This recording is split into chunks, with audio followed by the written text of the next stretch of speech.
Betrayal, secrets, and a dying wish. My brother abandoned his daughter. Now he wants her inheritance. Okay, buckle up because you're about to enter a world of secrets, lies, and a family feud so intense, it makes Thanksgiving dinner look like a peaceful picnic. I never thought my life would turn into this. But here I am, standing between my niece and a brother who wants to rewrite the past for his own selfish gain. It all started with a dying woman's confession. A secret so dark it shattered my family and turned my world upside down. My sister-in-law, Zara, was more than just family. She was a confidant, a friend, a sister in every way that mattered. From the moment we met, she embraced me with open arms and made me feel like I belonged. We bonded over our careers, our love for shopping, and countless weekend lunches. Zara was vibrant, healthy, and always took impeccable care of herself. So, when the news of her breast cancer diagnosis hit, it felt like a punch to the gut. We rallied around her, showering her with love and support as she bravely fought the disease. I made sure to visit her during every grueling round of chemo, holding her hand and watching over her infant daughter, my precious niece. During one of those visits, while we sat together in the quiet of her living room, Zara dropped a bombshell that would forever change everything. Her voice trembling, she confessed that her doctors had delivered devastating news. Her cancer was aggressive and resistant to treatment. The air hung heavy with unspoken grief, and I struggled to find the right words to comfort her in that vulnerable moment. What can I do to make this easier? I asked, my heart aching. Her eyes, usually sparkling with warmth, were clouded with fear and resignation. She thanked me for everything and then confessed she didn't want to burden me with a secret she kept for years. I assured her that she could tell me anything. She then revealed a horrifying truth. Years ago, during her undergraduate days, she had been sexually assaulted at a party after having too much to drink. Her attacker wore a mask, making identification impossible. The memory of that night had haunted her ever since. As she recounted the details of that horrific night, I listened in stunned silence, horror washing over me. She was in a relationship with my brother at the time, and she had turned to him for comfort, expecting his unwavering support. Instead, she was met with disbelief and accusations. My brother couldn't comprehend how another man could violate her in that way, and he began to question her actions, implying that her clothing or behavior might have provoked the attack. He refused to believe that a man could commit such an act unless the woman sent the wrong signals. Zara was devastated. The weight of shame and guilt, unjustly placed upon her by the person she loved most, intensified her pain. Despite his reaction, she bravely reported the assault to the police and underwent a medical examination, which confirmed her account. She wanted the perpetrator brought to justice. But Zara lived in a college town where parties were common, and thousands of students congregated under the cover of night. Despite their best efforts, the authorities were unable to identify the assailant. The investigation stalled and none of the partygoers came forward to testify. Only her parents, who were still alive at the time, believed her. It was their unwavering support that helped her overcome the trauma. According to Zara, after months of arguing, my brother eventually apologized for his initial reaction. He realized he should have known better and vowed to be more supportive moving forward. Despite the strain on their relationship, Zara forgave him. But the tragedy never truly left her mind. I was heartbroken to hear this, especially since my brother had never mentioned any of it. He hated discussing it and had even told her to keep the incident a secret, as if it were something shameful to be hidden.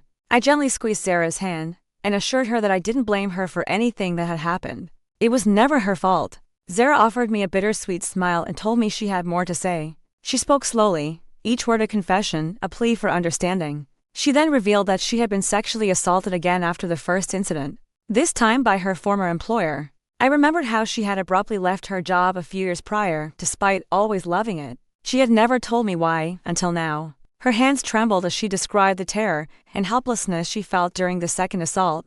She said she was numb with shock, unable to move until after it was over. Tears streamed down her face as she recounted fleeing the scene, her body shaking with the weight of what had happened. She felt detached, as if watching the trauma unfold from outside her own body. Later, sitting in her car, crying uncontrollably, she knew she couldn't tell my brother. Based on his previous reaction, she knew he would likely blame her again. She felt the same overwhelming shame as when she had been abused by another man without her consent.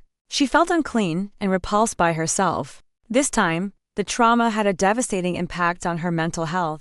She had no one to talk to. Her parents were gone, and she was afraid to confide in my brother. As a result, she spiraled into depression and experienced panic attacks. Zara told me she even contemplated reporting the assault to the police and having her boss arrested. But she was afraid of the repercussions. Then, 3 weeks later, she discovered she was pregnant. At that moment, she was certain the child wasn't my brother's. The weight of this realization crushed her, and she didn't know how to break the news to him. She assumed he would demand a divorce. As her mental health deteriorated, Zara decided to end her life. She described how powerless she felt at the time, lacking the strength to terminate the pregnancy and unwilling to burden others with her secret. I listened, holding back tears, unable to comprehend the depth of her silent suffering. She went on to tell me that the evening she had planned to end her life with sleeping pills. My brother unexpectedly found the positive pregnancy test in the bathroom. Instead of waiting for an explanation, he erupted with joy, overjoyed at the prospect of becoming a father. Caught up in his enthusiasm and enveloped in his embrace, she couldn't bring herself to shatter his happiness. She later told me how ashamed she was for not having the courage to tell him the truth that day, or in the months that followed. Every time she witnessed the tender moments between my brother and their daughter, her heart broke anew. Tears streamed down her cheeks as she spoke, even calling herself a coward, a failure who didn't deserve a family as wonderful as ours. She believed her cancer was God's punishment. She confessed that she had intended to reveal everything to my brother before she died. But then she asked me for a favor, a solemn promise. She wanted me to look after her daughter when she was gone. She pleaded with me, her hands clasped together, knowing she had no other family left. Her parents and grandparents had all passed away. If my brother refused to accept the child after learning the truth, I was her only hope. I was shaken to my core, needing time to process everything. As a woman, I felt profound empathy for what she had endured. I knew she was telling the truth. She was dying and needed to unburden herself. Of course, I realized my brother had been living a lie for so long, believing he was the baby's father, but she was also visibly contrite. In that moment, all I could do was reassure her that, if necessary, I would raise my niece as my own. She sighed in relief as I made that promise. I continued to visit Zara over the weeks as her condition worsened, holding on to hope even as the reality of her situation became increasingly grim. She remained courageous to the very end. Finally, she passed away peacefully in her sleep. Her absence left a void that could never be filled. Yet her spirit continues to inspire me to live with compassion and gratitude. She taught me that even in the darkest of times, grace and beauty can be found if we have the strength to see them. She was more than just a sister-in-law. She was a friend, a confidant, a soulmate. After she died, my brother shared with me a letter Zara had written. He was heartbroken to discover that the child he had embraced with such joy was not biologically his. His anguish and rage, intensified by his recent loss, were palpable. In his grief, he couldn't bring himself to hold the infant anymore. Instead, he told our parents and me that he was giving her up. I firmly told him that Zara had asked me to care for my niece, and that I was willing to take her in, even if he no longer wanted her. And that is how my niece came to live with me. I was heartbroken for her. She had just lost her mother, and with no other family left. She needed a stable and loving environment.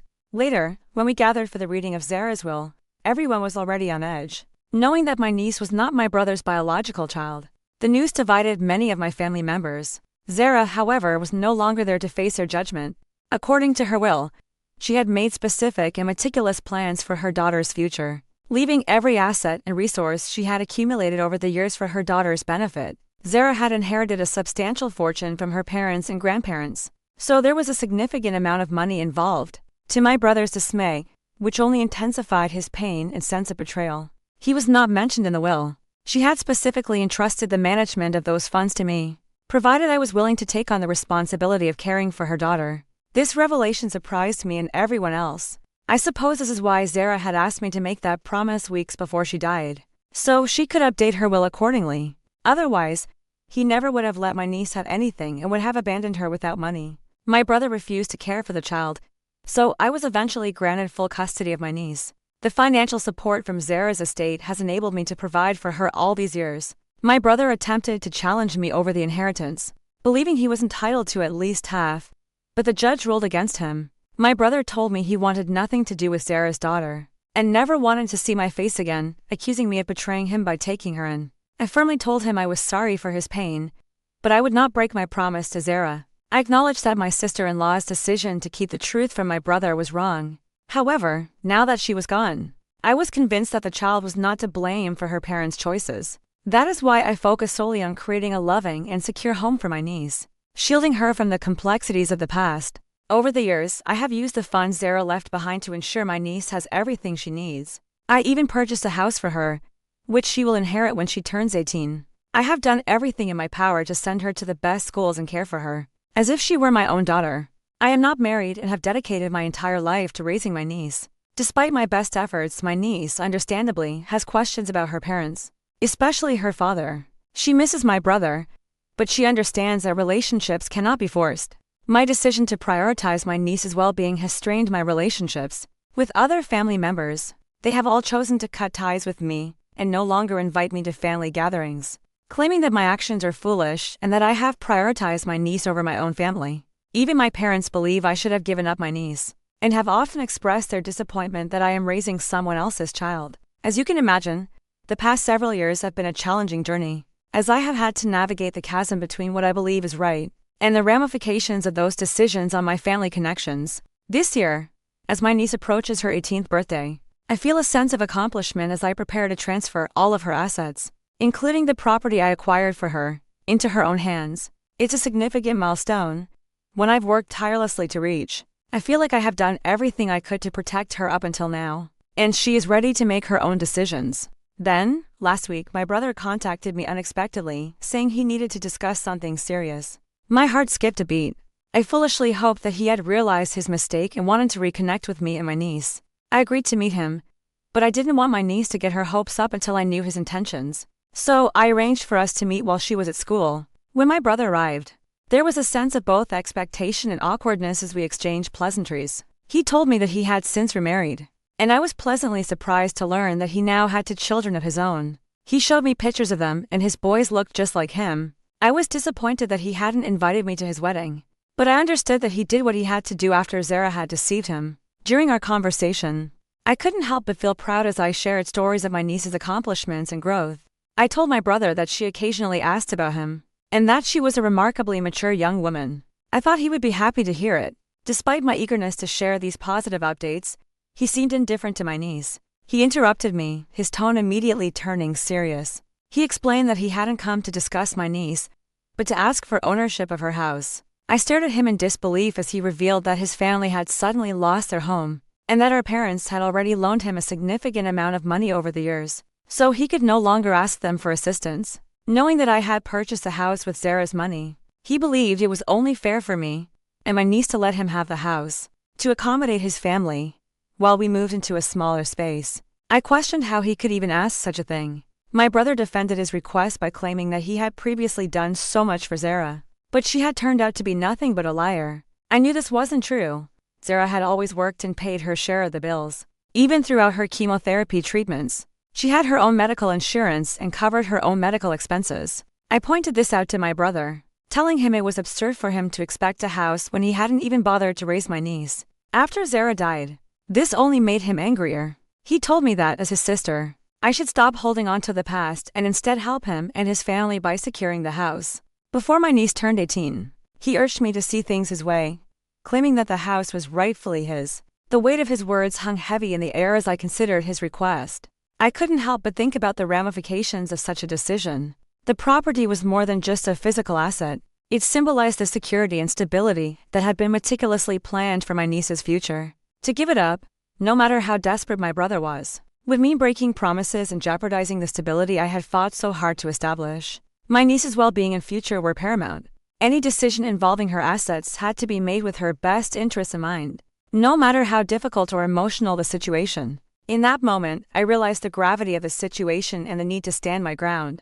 I told him unequivocally that I could not grant his request, and that he needed to take responsibility for his own family, rather than relying on his deceased wife's inheritance. I went on to tell him how ashamed I was that he even considered such an option, and that he had forfeited any rights when he relinquished custody of his daughter to me. After Zara's death, my brother's face flushed red with anger. I expressed my disappointment that he hadn't been there for my niece throughout all these years. I didn't hesitate to remind him that, while I understood Zara had betrayed him, he also needed to acknowledge that she had been a victim of countless traumas. It was unfair of him to place all the blame on her now, especially since he hadn't supported her after her first sexual assault.